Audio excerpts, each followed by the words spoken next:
Hey, welcome back to a new Fat Acceptance painful TikTok cringe video compilation. I know that was a long intro, but I'm going to get right into the video. Hope you enjoy.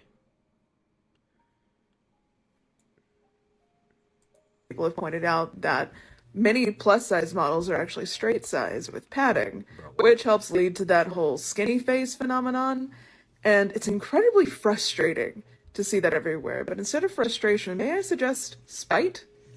Let's just be spiteful instead. Hot, angry, and spiteful.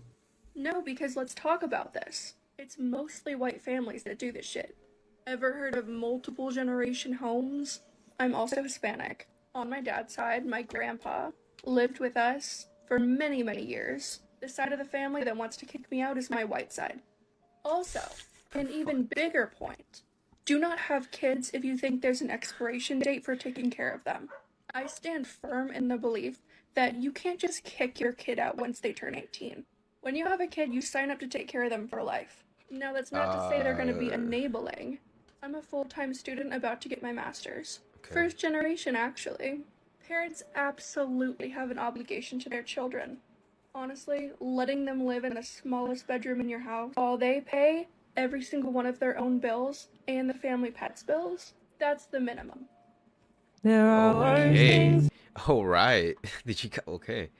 That was a lot to digest. All I can say is that, well, I mean, she is not right. She's like 70% wrong. That's how I'm just gonna leave it at that. To be then fat. Let's stop acting like the worst thing someone can be is fat. They could be racist, or they could be mean, or they could be the type of person who throws litter on the street, or they could hate dogs. Not That is speaking for all cringe. fats everywhere, but I know that for me personally, reading things like this is actually incredibly validating because it takes that voice in my head that's constantly trying to be like, you're overreacting, it's really not that big of a deal, why are you being so dramatic, and tells it to sit down and shut the fuck up because it's a lying little bitch. And I know for some folks, any talk about weight loss is triggering, and that's incredibly valid. I just think for me, as a person who's always lived in a fat body, it just truly helps me have a little bit more perspective to go like, okay, yeah, no, like this is a real thing. So I deeply appreciate you taking the time to share this. That is painfully watchable. You know, I can't really watch shit like this because it's just so painful, man. Like my look at my eyes. They're already turning red. Like, fuck. Skinny hoes get no love. I see a group of skinny hoes, I call them bone thugs. I got loose. And by the way, I have a question, and don't fight me because I know. Don't even know what that means. Oh, baby girl. Let me ask you a question. Why do you feel like it's okay to police how other bodies look? Like really? Like, I don't understand. Like, why do you feel like it's okay to police how other bodies look?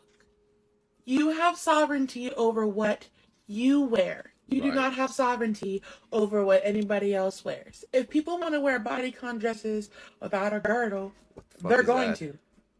Because me, baby girl, I'm finna be fashionable and comfortable. There is no one or the other. That is cringe. And baby, if you want to wear a girdle, that's fine. Because that's you. Because baby, I got a muffin top and I got jelly rolls. I'm a walking bakery and I will wear what I Walking want. bakery. comfortably.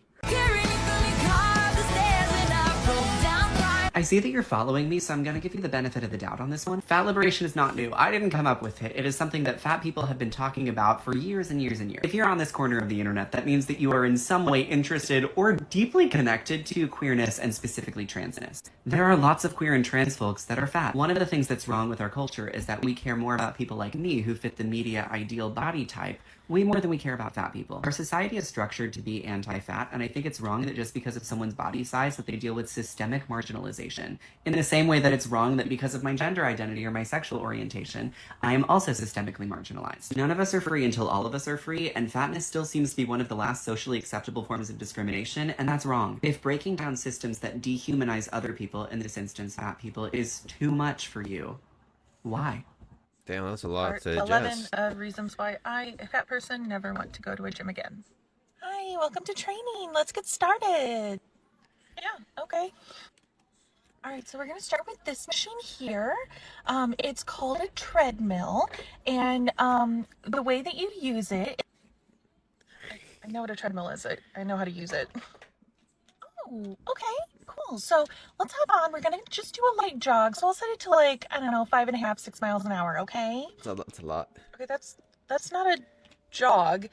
I can't run that fast. Not to That's a mention, lot. I broke my ankle a few years back, and while it's healed, high impact repetitive activities like running and jumping can still make it hurt. Oh wow, starting with the excuses already. We haven't even started. Bro. Okay, I guess we'll just do something else then. Yeah, I don't think so. I'm getting attacked. I'm getting attacked. Again? Oh yeah, this one's a doozy. This one's a real doozy wait. to get your mind around. She's the one, because we want to believe that the medical community isn't. Wait. She's the one. She's the one I always talk about. Yes. Wait, no. Well, I don't talk about her, but you know the thing she says, because you know I think she's the one that has like the degrees and like the master degrees in like nutrition and like NC something. I don't know, but this is gonna get really funny. Impacted by diet culture nonsense, but they are because the worldwide diet industry is a $2.5 billion industry It's not even a lot. every year. And here in the US, it's only $78 billion. So there's a lot of money globally that is made from perpetuating anti-fat stigma. We want to believe that the doctors and the healthcare workers are above the stigma and that they're devoted to science. And I think individually they are, but there's no way that the research and the messaging and the propaganda isn't getting involved and embedded into the healthcare system. And this is just one little piece of evidence to show that.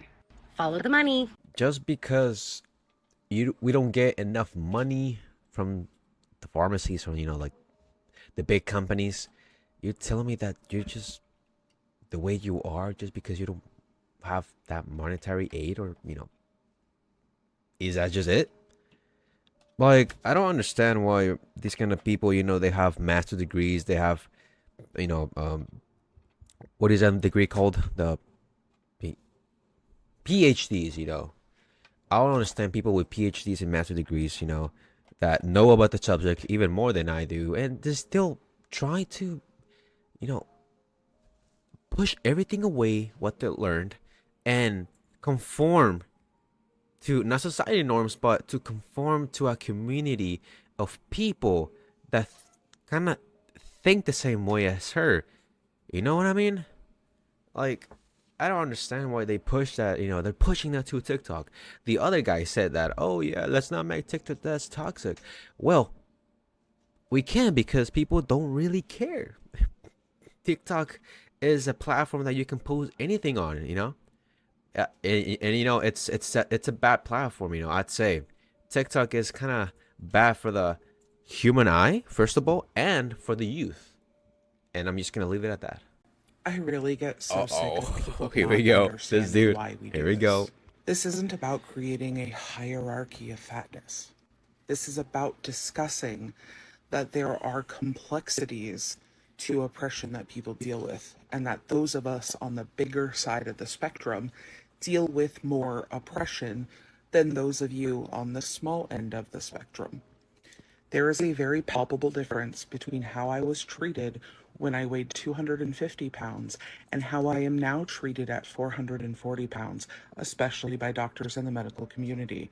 Stop eliminating our ways of explaining that we deal with more oppression in ways that smaller fat people don't. This isn't about hierarchies, it isn't about infighting, it's about pointing out the severity of oppression. Educate yourself. The cat is killing my hand. Anyways, that was just a quick reaction video. I couldn't talk a lot or concentrate enough because I have a little tiger eating my hand. Look at this hand, dude. Look, it's already scratched up. You can't really see it. Yeah, you can't see it, but this thing right here is eating my hands. And she already ate. Look. She's biting my hand. Both. Okay, now you don't do. Now you don't do it. Okay. Look at this thing. She's just biting me. Well, rip my hands.